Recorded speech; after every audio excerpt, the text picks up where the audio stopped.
금요일에 오늘장 랭킹5 시작하겠습니다. 오늘도 함께할 두 분 먼저 소개해드릴게요. ISS 김태성 본부장, 업사이클 리서치 유창희 본부장과 함께합니다. 안녕하세요. 네, 안녕하세요. 네, 한 주의 마지막 거래일입니다. 오늘도 여러 가지 이슈 속에서 활발하게 움직이는 섹터에 대해서 전략 챙겨보도록 하겠습니다. 자, 먼저 첫 번째 이슈. 오늘 오전부터 철강주를 뜨겁게 달군 이슈입니다. 우리 정부에서 중국산 후판에 대해서 38%가량의 반덤핑 관세를 부과할 예정이다라는 뉴스가 전해졌습니다. 지금 이 뉴스가 나오면서 철강주들, 대형주와 중소형주 다 같이 좀 올라가고 있는 상황입니다. 그러다 보니까 아무래도 당장의 국내 업체 판매량에 대한 증가 기대감은 나타나고 있습니다. 그게 주가로 연결되고 있는 상황이고요. 하지만 이게 앞으로도 철강주에 있어서 길게 볼 수 있는 이슈가 될 것인가? 그게 가장 투자자분들께서 궁금해하는 부분이 아닐까 싶은데요. 지금 철강주는 매물대도 좀 두텁고 무엇보다 이게 결국에는 실적에 반영돼서 그 실적을 우리가 확인하고 또 주가 상승하려면 시간도 꽤나 걸리지 않을까 싶은데 김태성 본부장님, 네. 일단은 오늘은 좋습니다. 앞으로 철강주 중장기적으로도 우상향 할 수 있는 이슈일까요? 몇 개의 기업은 그럴 가능성이 높지만 그 외에 다수의 기업들은 사실 조심하셔야 될 요인들이 많은 것 같아요. 일단 크게 저는 두 가지를 여러분들이 꼭 체크를 하셔야 될 것 같은데, 일단 우리나라가 먼저 중국 철강에 대한 부분에 공격을 하는 거지 않습니까? 어떻게 보면. 그럼 중국이 그걸 보고 가만히 있는다면 다행이죠. 네. 근데 만약 중국 쪽에서 어떤 피드백이라도 조금 강하게 나오게 되었을 경우 이건 우리나라 철강 산업을 일시적으로 살리려다가 시장 전체적으로 또 피로해질 가능성도 저는 높다는 생각이 들거든요. 네. 그런 부분을 주말 사이에 중국 쪽에서 나올 수 있을 만한 뉴스를 조금은 조심하셔야 된다라는 이야기를 한번 드려보도록 하겠고요. 일단 두 번째는 일단 이 관세를 통해서 하고자 하는 산업, 그러니까 철강 안에서도 굉장히 많은 제품들이 있지만 그중에서 지금 후판을 살리려고 하는 거지 않습니까? 그러면 이제 후판에 가장 민감하게 반응할 수 있는 쪽이 바로 동국제강 혹은 이제 포스코 스틸리온 쪽 이렇게 압축을 해볼 수는 있을 것 같아요. 그래서 오늘 굉장히 많은 철강주들이 위아래로 흔들리는데 이 두 기업이 지금 가장 강한 모습을 보이고 있는 이유이기도 하다라고 좀 설명드릴 수 있을 것 같고요. 대신에 저는 이쪽은 많이 빠졌기 때문에 당연히 길속 반등까지 나왔을 때 조금은 더 강하게 올라갈 수 있다고 생각은 합니다. 하지만 투자의 관점으로 지금의 양봉에 공격적으로 투자하는 것이 맞을까라고 생각을 해보면 이 부분은 조금 기다리는 게 맞을 것 같아요. 저는 오히려 결국 이제 중국도 미국도 우리나라도 서로 관세에 대한 이야기가 핑퐁핑퐁 하고 있는 거지 않습니까? 이렇게 되었을 때 가장 마지막까지 안정적으로 살아남을 수 있는 철강사는 딱 하나의 조건이 필요합니다. 미국의 공장을 가지고 있느냐와 가지고 없는 기업의 차이는 저는 크다라고 생각이 들거든요. 그래서 여러분들이 철강사 관련 주들 공략하실 때 미국 쪽의 생산 라인을 가지고 있는 기업을 압축을 해서 그 기업들 위주로 저는 포트폴리오를 꾸리시는 게 맞을 것 같고요. 제가 체크를 해본 바 세아제강과 넥스틸, 휴스틸이 지금 미국 쪽의 공장을 생산 라인을 지금 가지고 있는 상황이라서요. 이쪽에 대한 관심도를 차라리 더 높이는 게 맞지 않겠나. 아니 그런데 그 기업들 오늘 왜 안 올라? 맞아요. 그 기업들은 후판보다는 강관 쪽이 조금 더 가깝다 보니 아무래도 이 뉴스하고는 직접적으로 연관은 없어요. 강관. 하지만 지금의 일련의 어떤 관세 이슈가 중국과 또 우리나라와의 이제 자존심 싸움이 되게 되면 그때는 미국 쪽의 공장을 가지고 있는 쪽이 가장 안전할 수 있겠다라는 의견 드리겠습니다. 네. 일단은 무엇보다 중국도 사실 가만히 있지 않겠죠. 그러다 보니까 주말 사이에 뭔가 보복 관련해서 뉴스 나오는 거 잘 체크해 봐야 된다 얘기를 주셨고요. 그리고 전반적으로 철강주가 워낙에 많이 눌려 있다 보니까 여기서 기술적 반등에 힘을 실어주는 정도는 되지만 투자의 관점에서 봤을 때는 종목을 잘 추려봐야 됩니다. 그러다 보니까 이제 이야기가 나온 게 미국 현재 공장 가지고 있는 강관 쪽입니다. 강관주, 어제도 사실 저희가 랭킹5 시간에 철강 이야기가 나오면서 패널분께서 강관주 쪽이 좀 더 유망하다 이런 말씀 주셨어요. 실제로 미국에서도 LNG 관련해서 계속 좋은 뉴스들 전해지고 있고 무엇보다 대왕고래 관련해서 그 좀 노이즈 있었던 것도 어느 정도 일단락된 느낌이라서요. 자, 그렇다면 강관 쪽 봐야 되는 걸까? 유창희 본부장님, 앞서 김태성 본부장님께서는 강관주 좀 좋게 봐주셨는데 본부장님은 강관주 어떻게 보세요? 저는 사실은 철강 섹터에 대해서 그렇게 좀 좋게 보는 건 별로 없다라고 보고 있어요. 일단은 업황 자체가 여전히 좋지 못하다는 것이죠. 중국이 반덤핑 이번 제재를 받았는데 그렇게 나올 수 있을 수밖에 없는 게 중국에서 소화를 못하다 보니까 다른 나라에다가도 싸게 팔아야 된다는 심산인 거거든요. 최근에 나온 뉴스를 보면은 중국, 일본 모두 다 남아도는 철강 제품을 우리나라 쪽으로 싸게 팔기 위해서 상당히 여러 가격적으로 낮게 팔고 있다는 뉴스를 본 적이 있습니다. 그러면 이런 부분들이 해소가 되지 않는다라면 저는 업황에 대한 또 불확실성 여전히 남아있다 생각하고 있고 미국도 마찬가지예요. LNG 관련돼서 전통 화학 에너지 투자를 증가시키는 부분들이 좀 있는데 그게 우리나라 기업이 얼마나 수혜를 입었을지 뭐 말씀하신 것처럼 미국에 공장이 있는 기업에 대해서는 상대적으로 좀 유리한 위치에 놓여 있을 수 있겠습니다만은 어쨌든 그 공장이 있다고 해서 그 기업이 미국의 어떤 관광 수요를 다 가져갈 것인가? 전 그렇지는 않다 생각을 좀 하고 있습니다. 그런 측면에서 보면은 사실은 어떤 관세에 대한 이슈들, 이런 부분들에 따라서 이제 우는 기업이 있지만 실제적으로 매출이 얼마나 반영되는지 여부는 지금 확인된 게 없다라는 것이죠. 네. 그런 것을 감안한다라면 지금 좀 올라왔을 때 비중을 줄이시는 전략, 그러니까 좀 고점에서 물리신 분들이 비중을 줄이시거나 혹은 저점에서 매수가 잘 돼서 수익이 나신 분들이 이익 실현하는 위치인 것이지 지금 여기서 엄청난 뭔가가 큰 변화가 발생할 것이다. 철강 섹터에 대해서 네. 그걸 바라보고 투자하기에는 전 너무 우리가 바라봐야 될 부분들이 많지 않나 생각하고 있습니다. 확실히 그 두 분 다 투자의 관점에서 좀 길게 볼 만한 섹터는 아니다 얘기를 주셨습니다. 이 뉴스 때문에 반짝 시세가 날 수는 있어도요. 그러다 보니까 업황이나 실적이 상당히 중요한 게 철강 쪽이 되겠습니다. 자, 이렇게 사실 관세에 대한 이야기가 나오면서 후판에 생산하는 쪽은 오늘 철강주처럼 호재로 받아들이고 있지만 그 후판에 또 써야 하는 쪽은 원가 압박에 대한 부분에 시달리게 될 텐데 대표적인 게 조선 쪽 아니겠습니까? 조선주가 최근에 워낙에 또 많이 올랐다라는 그 인식도 있고 뭐 증권가에서 투자 의견 하향하면서 일단은 주가가 좀 힘을 못 받고 있는 상황인데 오늘 이 관세에 대한 이슈까지 나오면서 좀 추가적인 악재가 하나 더 생긴 것 같아서요. 조선주는 또 어떻게 봐야 될까? 본부장님, 네. 김태성 본부장님, 조선주 요 며칠 좀 힘든 것 같아요. 그래도 네. 우리가 조정을 받을 때 두 가지의 유형의 조정이 있거든요. 네. 가랑비에 옷 젖듯이 조금씩 내리는 조정이 네. 있고 지금처럼 대내의 변수로 인해서 확 좀 변동성을 보일 네. 때가 있고 사실은 후자의 움직임을 보일 때 지금처럼 변동성이 클 때는 보유하고 계신 분들 입장에서는 심장이 덜컥 내려앉을 수밖에 없죠. 그런데 또 신규 매수를 하고자 기다리셨던 분들에게는 오히려 이런 변동성이 더 낮거든요. 네. 왜냐하면 조금씩 내리게 되면 사야 되나 말아야 되나 말아야 되나 계속 고민이 될 수밖에 없고 또 생각보다 높은 가격부터 매수하는 확률이 더 높다라는 생각이 들어요. 오히려 저는 지금의 이런 변동성이 나오는 것이 조선주들에게는 길게 봤었을 때 더 좋은 흐름이 아닌가라는 생각이 들고 있고요. 아니 너 지금 무슨 이야기 하냐? 후판 가격 올라간다 그래서 네, 조선주가 좀 빠진다고 하는데 근데 후판 가격 조선주들이 뭐 일주일 단위로 매입하고 그러지는 않습니다. 수개월 단위로 매입을 하기 예. 때문에 이 가격 판가 인상에 대한 부분이 가격에 전가되기까지는 일단은 시간이 굉장히 남아있다라고 생각이 들고 있고 지금 우리나라 조선주들의 죄송합니다. 수주의 종류를 보면 네. 고마진 제품들이 많습니다. 예전처럼 컨테이너선 물량으로 지금 때울 수 있는 선박들이 아니라 네. 벌크선이라든지 LNG선이라든지 친환경 선박이라든지 이런 부분들이 많기 때문에 일단 제조원가를 많이 차지하는 것은 팩트죠. 전체 어떻게 보면 100% 중에 20% 정도가 후판 가격이라고 하니까 하지만 지금의 어떤 후판 가격의 상승이 바로 조선주들 실적에 악영향을 미칠 것이다라는 것은 저는 너무 섣부른 판단이다라는 생각이 들고 있고요. 어찌되었든 조정의 빌미가 되었기 때문에 우리가 이 뉴스를 이제 가져다 붙이는 그러한 네. 상황이다라고 저는 보여져서 오히려 조선주들은 지금처럼 이제 조정이 나올 때 없으셨던 분들에게는 기회인데 떨어지는 칼날이 있고 말도 많고 탈도 많습니다. 결국 이제 관심을 많이 받다 보니까 그래서 한 3번, 4번에 나눠서 산다라고 했었을 때는 저는 충분히 지금도 괜찮은 가격대 대신에 작년 12월부터 올해 1월, 2월 조선주들이 정말 생각보다 강한 랠리를 보여줬잖아요. 네. 여기에 또 익숙하셔서 내가 지금부터 모아가니까 또 빨리 올라가야 돼라고 생각하는 것은 욕심일 수는 있습니다. 네. 그래서 이제 시간을 조금 천천히 두시고 분할 매수하기에 지금부터는 저는 괜찮지 않겠는가라는 의견 드리겠습니다. 네.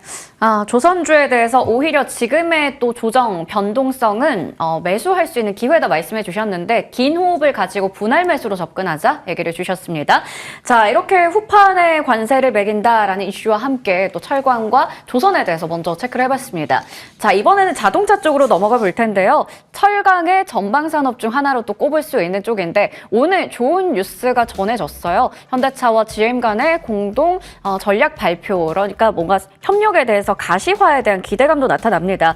워낙에 최근에 트럼프의 관세에 대한 우려가 크다 보니까 그걸 좀 덜 수 있지 않을까라는 기대감도 나오고 있는 상황이죠. 그게 보도로 전해지기도 했고요. 그런데 지금 현대차 같은 경우에도 굉장히 시원하게 올라가지는 못해요. 한 1% 정도 상승? 이것도 오름폭 많이 줄이고 있고 기아는 오히려 보합권까지 거의 반납이 된 상황입니다. 이 뉴스가 주가 측면에서 얼마나 효과가 있을까? 지금 상황으로 봤을 때는 거의 반짝 정도였던 것 같거든요. 유창희 본부장님, 너무 우리 자동차 대표주들 횡보하고 있었는데 이러한 소식 덕분에 횡보 구간을 탈출할 수 있을지 지금으로 봤을 때는 또 어려운 것 같기도 하고요. 어떻게 보세요? 사실은 이제 GM하고의 뉴스는 작년 10월인가요? 네. 전략적 제휴를 맺겠다 말자 그 얘기했던 부분들에 대한 후속 조치라고 보시면 될 것 같아요. 네. 그러니까 갑자기 새로 나온 뉴스가 아니라 원래 제휴를 맺었던 부분, 그때 네. 내용을 보면은 하이브리드 차량이라든지 이런 거에 대한 어떤 기술력, 플랫폼을 현대차 그룹이 GM에 제공을 좀 하고 또 GM 같은 경우는 지금 캐나다라든지 미국 쪽에 있는 공장 중에서 이제 생산 라인을 가동하지 않는 공장들이 있습니다.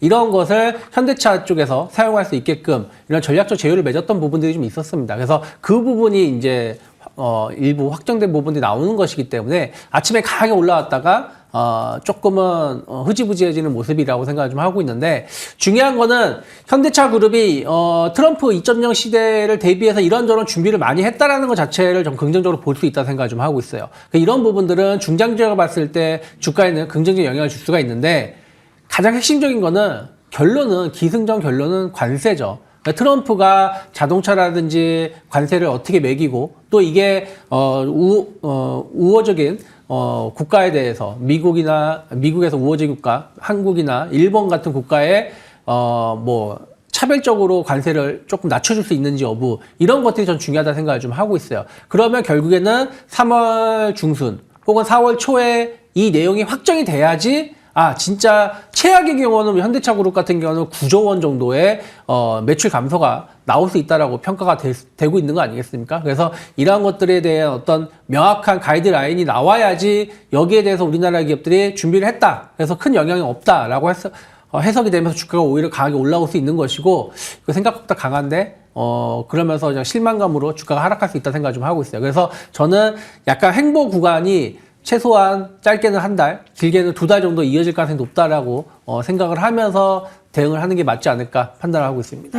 네, 이미 우리가 알던 거에 대해서 이제 후속 조치처럼 더 나온 뉴스다라고 얘기해 주셨습니다. 그러다 보니까 시원하게 주가가 상승하지 못해서 확실히 자동차 대표주 좀 길게 우리가 봐야 되겠네요. 자, 그러면 부품주는 어떨까? 오늘 특히나 이 뉴스와 좀 더 우리가 묶어볼 수 있는, 그러니까 현대차 GM과 연결고리 가져갈 수 있는 SL이 상당히 좋죠. 22%대까지 장중 급등했다가 지금도 한 17%대 그래도 올라가고 있는 상황입니다. 그러면 김태성 본부장님, 이렇게 잘 가는 SL을 한번 따라잡아 보는 건 어떨지, 아니면 자동차 부품주 안에서 뭔가 후발주자로 우리 볼만한 종목 있을까요? 일단은 지금 링크된 뉴스의 예. 포인트는 두 가지예요. 첫 번째는 GM과의 연결고리, 두 번째로는 어떤 부품이냐. 네. 그러니까 특정 부품이 아니라 반조립 제품, CKD 공정을 이야기를 하는 거거든요. 그러면 GM과 이 CKD 공정을 나눈 기업이 어디냐라고 봤더니 SL이 지금 가장 많이 떠오르다 보니 다른 부품사들보다 좀 SL이 가장 시세가 지금 네. 좋다라고 좀 보시면 될 것 같아요. 그렇다라고 보면 좀 쫓아간다면 SL이긴 한데 사실 언제 그게 정말로 진행이 될지는 모르는 부분이라서 일단 단기적으로 좀 보셔야 될 것 같고 그럼 저는 어떤 자동차 부품주를 생각하냐라고 물어보시면 현대글로비스를 좀 봐야 된다. 네. 아니 자동차 부품주 이야기하는데 갑자기 왜 현대글로비스냐라고 이야기를 할 수는 있어요. 네. 반제품이지 않습니까? 네. 우리나라에서 반제품을 실어 나르는 배는 해상 운임은 이 바로 현대글로비스가 다 하고 있었습니다. 그러니까 현대글로비스 전체 매출의 40%가 원래는 바로 이 반제품 조립을 실어 나르면서 물류 쪽을 보시네요. 그렇죠. 네. 발생을 했던 거거든요. 근데 이제 그동안에 코로나도 좀 터졌었고요. 아무래도 이제 미국 내 공장에서 우리나라 반제품 조립에 대한 비중이 좀 줄어들다 보니 매출이 많이 감소했지만 실제로 GM가 이 뉴스를 통해서 다시 한번 CKD에 대한 관심도가 높아지게 되면 결국 그 반제품을 실어 날라야 되는 쪽도 저는 꼭 체크를 해야 된다는 생각이 들어요. 부품사는 즉 가장 가까운 쪽에 있는 SL을 보는 게 맞고요. 네. 그러니까 현대차 그룹 내에서 본다면 저는 현대글로비스가 오늘 다른 종목군들보다 또 시세가 좋은 것은 네. 이런 부분들 때문이다라고 좀 말씀드리고 싶어서 투자의 관점으로 본다면 단기적으로는 SL 보는 게 저는 맞다. 대신에 이제 중장기적으로 보실 분들은 현대글로비스를 그러니까 완벽한 자동차 부품사라기보다는 네. 이 부품을 실어 날라야 되는 그 과정도 반드시 필요하기 때문에 이쪽을 바라보는 것도 필요하다는 의견 드리겠습니다. 네. 우리가 단기적으로 지금 부품주 본다면 SL을 따라가는 게 맞겠지만 중장기적으로 봤을 때 또 아이디어를 좀 더 확장해서 물류 쪽 얘기를 주셨어요. 현대 계열사죠. 현대글로비스에 대한 의견 중장기적으로 주셨습니다. 자, 그리고 현대차와 또 연결고리가 있는 게 그 전고체 쪽이죠. 2차 전지 섹터에서도 전고체 배터리가 계속 가는 게 바로 이 모멘텀 때문인데 오늘도 시세가 좋습니다. 다만 이제 걱정스러운 건 최근에 시세 봤을 때 너무 많이 가파르게 올라온 감이 있기 때문에 현대차와의 그 이슈 말고 사실 뭐 특별한 거 없는데 여기서 들어가도 괜찮을까 좀 걱정스러워서요. 유창희 본부장님, 네. 지금 전고체 관련주 들어가도 괜찮을까요?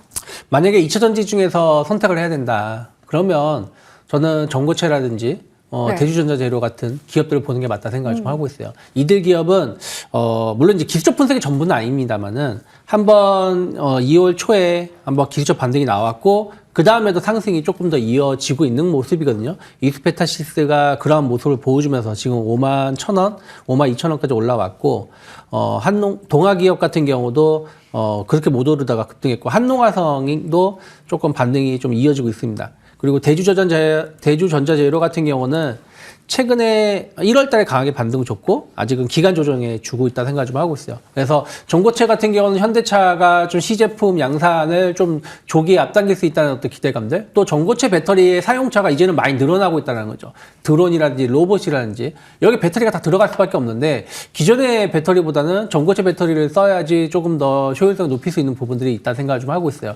그런 부분들이 전고체 배터리에 대한 관심도를 높일 수 있다 생각하고 있고, 또 고성능 배터리 예전보다도 고속 충전이라든지 혹은 배터리 용량을 더 높이기 위해서는 고성능 배터리의 수요가 더 필요하다라는 것이죠. 이쪽에 대한 어떤 관심은 좀 꾸준히 가져갈 수 있다라고 생각하고 있는데 에코프로 BM 전통적인 2차 전지에 대한 양극재, 음극재 관련된 기업들에 대해서는 네. 사실은 뭐 최근에 일부 시장이 좋다 보니까 저가 매수가 들어왔고 이런저런 뉴스가 있어서 올라온 것이지 여기에 대해서 업황이 엄청 좋아진다라고 보면서 투자하기에는 저는 지금은 기술적 반등의 위치에 있다 생각 좀 하고 있어요. 그래서 2차 전지에 대해서 전체적으로는 여전히 저는 불확실성이 높다라고 보고 있지만 불확실성이 높지만서도 투자가 계속해서 이루어지는 부분들에 대해서는 우리가 공략은 해볼 수 있지 않을까 생각하고 있습니다.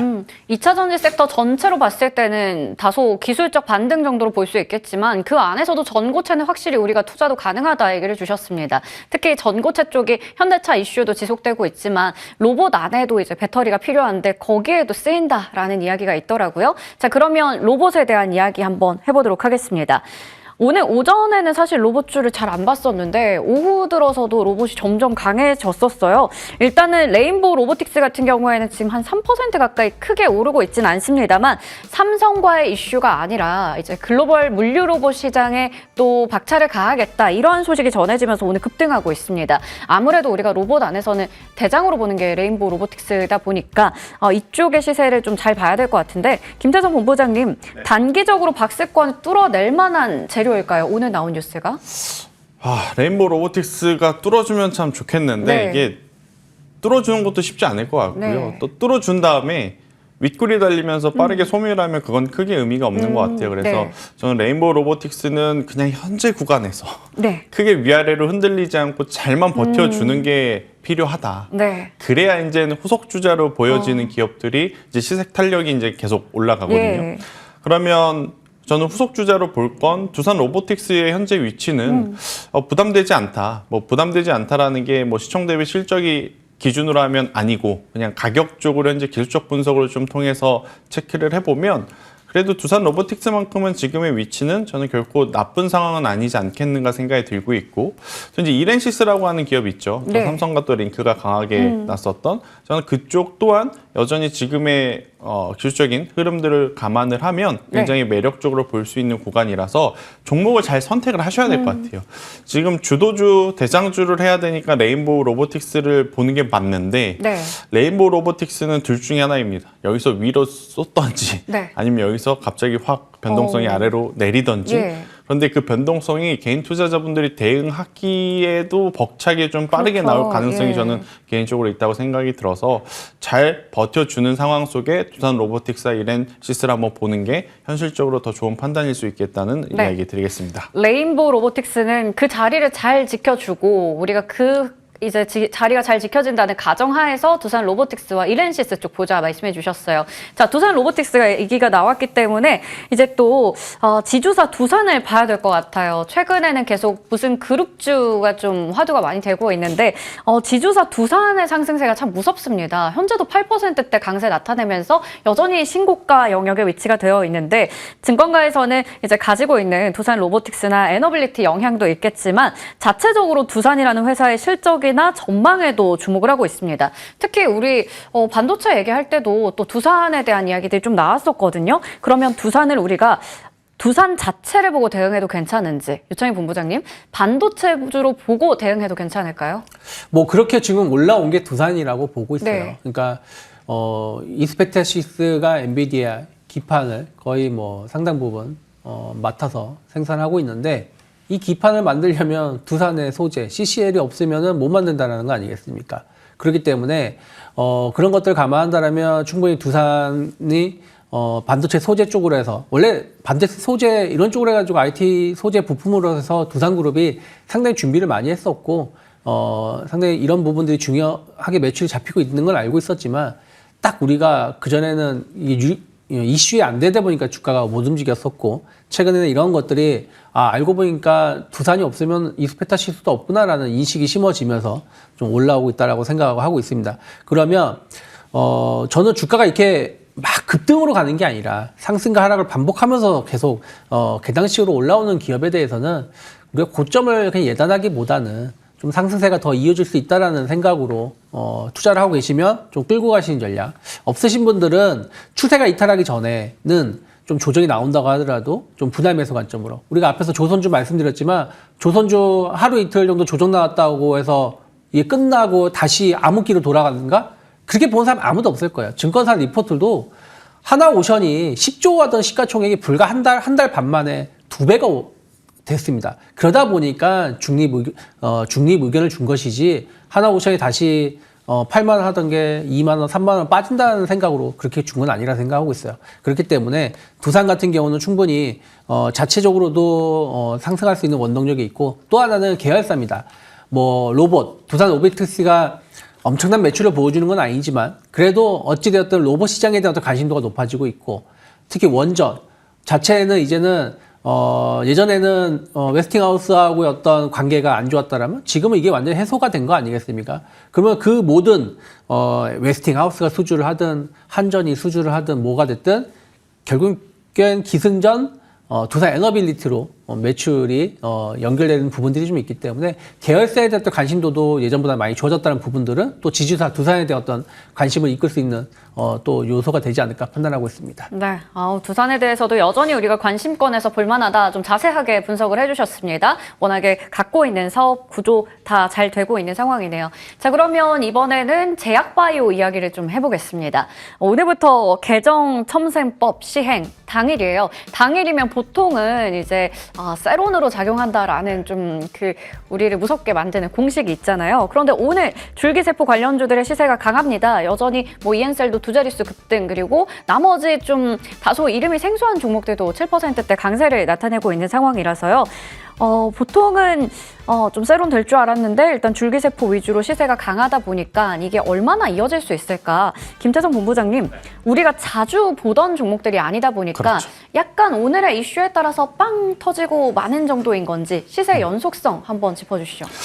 일단은 제약바이오는 사실 개인 투자자분들이 공부하기가 참 어려울 것 같아요. 네. 저희도 준비를 하면서 제약바이오가 참 부담이 되는 건 뭐냐면 알기 쉽게 설명드려야 되는데 네. 어떻게 해야 알기 쉽게 설명해야 될지 모르겠더라고요. 맞아요. 그리고 특히나 오늘처럼 줄기세포 관련주들 같은 경우에는 네. 사실 저의 역량일 수도 있겠지만 제가 보는 것도 어렵더라고요. 어려워요. 이게 도대체 네. 어떤 연관성이 있어서 과연 기업의 가치가 이렇게 올라간다라고 생각을 하는 걸까? 이게 고민이 되는 부분들이 많지만 우선 한 가지 제가 그래도 기대를 할 수 있는 부분은 지금 제약바이오사에서 주목받지 못했지만 제법 스토리가 나오고 있는 기업들은 많다. 오늘 그 대표적인 게 바로 이제 줄기세포 치료제, 그리고 이제 그 안에서 이엔셀이라든지 파밀셀과 같은 기업들은 실제 지금 아무래도 이제 자가 기술을 보유하고 있는 상태에서 이 시장에 대한 규제가 완화가 되게 되면 상용화의 속도를 좀 낼 수 있고, 그렇게 되면 제약바이오의 가장 큰 단점이라고 할 수 있는 실적에 대한 이 부담을 확 덜어줄 수 있다는 것이 포인트일 것 같고요. 네. 세론으로 나오지 않는 것은 안 올라 있었기 때문인 것 같습니다. 뭐 일부 종목 거론이 되는 쪽, 뭐 젠백스 같은 경우에는 많이 변동성을 보였지만 네. 그 외의 종목군들 같은 경우에는 지금 바닥권에서만 이제 이 뉴스 때문에 올라오기 시작하는 종목군들이 많은 것 같아서 저는 시세의 연속성은 더 나올 수 있지 않겠나라는 생각이 들고 있고, 최근에 또 저는 유의기 있게 보는 기업들 중에 하나가 큐라클이라고 하는 기업이 하나 있어요. 네.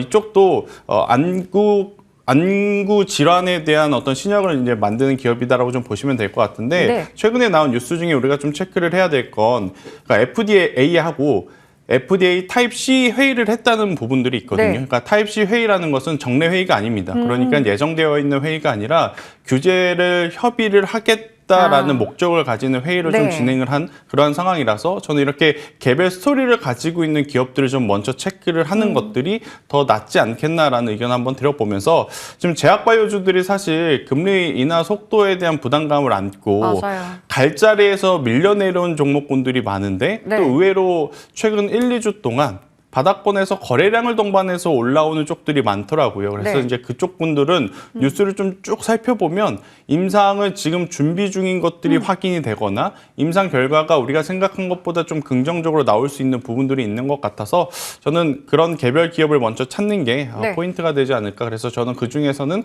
큐라클이라고 하는 기업도 지금은 괜찮고, 또 이제 이엔셀이라고 하는 기업도 긍정적으로 저는 보시는 것도 나쁘지 않다는 의견 드리겠습니다. 네. 바닥권에서 이제 올라오고 있는 종목 중에서 개별 스토리 가진 종목 골라보자. 큐라클과 이엔셀에 대해서 의견 주셨습니다. 워낙에 어려운 이야기 또 해주셨는데 이제는 좀 쉬운 이야기 유창희 본부장님께 여쭤보겠습니다. 미용 의료기기 쪽이 좀 강한 모습 보여주고 있습니다. 그중에서도 동방 메디컬이 8%대 강세, 휴메딕스, 휴젤 이런 쪽이 오늘은 시세가 좀 좋습니다. 이것도 혹시나 한한령 해제에 대한 기대감 때문에 올라가는 건지, 중국 시장을 공략하는 게 현실화된다면 실적과 주가에 미칠 영향 어느 정도 되는지 궁금한 게요. 화장품은 약간 이제 중국이 플러스 알파 정도라고 어제 저희가 패널분께 들었는데 미용기기는 좀 다르지 않을까? 어떻게 보세요? 이제 미용 기기가 있고, 사실 이제 이게 왜 미용 기기 쪽으로 표현되는지 모르겠지만 미용 의료 네. 쪽이 있는 것이죠. 그래서 사실은 이제 파마 리서치가 네. 최근에 좋은 상승 계속 보여주고 있고, 또 휴젤 같은 경우도 오늘 상당히 강한 상승을 좀 보여주고 있습니다. 그러면서 다시 한번 거의 신고가 위치에 올라오고 있는 거고, 말씀하신 것처럼 최근에 상장된 동방 메디컬도 필러 관련해가지고 중국 업체랑 좀 계약에 대한 어떤 얘기가 있다고 하면서 네. 최근 주목을 받고 있는 것 같아요. 어찌됐든 이 보톡스, 필러 이런 부분들은 우리나라 기업이 상당히 높은 기술력을 가지고 있고 또 해외 수출도 잘 하고 있습니다. 또 이것은 신규로 진입하기가 쉽지가 않아요. 그러니까 이게 독소를 활용해 가지고 미용에 사용하는 부분들이다 보니까 중국 기업들도 이쪽에 대해서 자체적으로 하는 건 있지만 약간 신뢰성이 떨어지는 부분들이 좀 있다는 것이죠. 그리고 글로벌 시장에 진출을 못하고 있는 부분들이 좀 있고, 그래서 이런 부분들에 대한 어떤 우리나라 기업의 강점이 있고, 또 미용 의료 시장은 계속해서 성장하고 있습니다. 뭐 남녀노소 또 나이대도 계속 낮아지고 있죠. 이런 부분들을 감안한다면 저는 우리나라 기업들에 대한 어떤 매출 증가는 계속해서 이어질 수 있다 생각을 좀 하고 있어요. 그래서 많이 오른 부분들은 있지만 파마리서치 충분히 더 올라갈 수 있다 생각을 하실 필요가 있고, 그리고 뭐 휴젤 같은 경우도 이제 다시 한번 박스권 상단까지 올라왔다라면 뭐 충분히 기간 조정, 작년 8월부터 작년에 이제 그 메디톡스하고 특허 소송이 끝나고 나서 주가가 올라오고 나서 기간 조정을 주고 있는 상황이라 좀 보고 있어요. 그러면 이것이 마무리된다라면 충분히 2차 상승을 보여줄 수 있다라는 생각으로 접근하시면 좋겠고, 다만 동반 메디컬은 신규 상장주이기도 하고 네. 이게 얼마나 그게 영향이 있을지는 좀 지켜봐야 된다. 그래서 단기 이슈에 좀 급등한 부분들이 좀 있기 때문에 조금 윗꼬리에 대한 어떤 리스크는 체크를 하셔야 되지 않을까 판단하고 있습니다. 네. 미용기기 안에서도 종목 좀 골라주셨어요. 파마리서치와 휴젤 우리가 관심 있게 보도록 하겠습니다. 자, 그러면 오늘 이야기는 여기까지 듣도록 할게요. 지금까지 IS 김태성 본부장, 업사이클 리서치 유창희 본부장과 함께했습니다. 말씀 고맙습니다.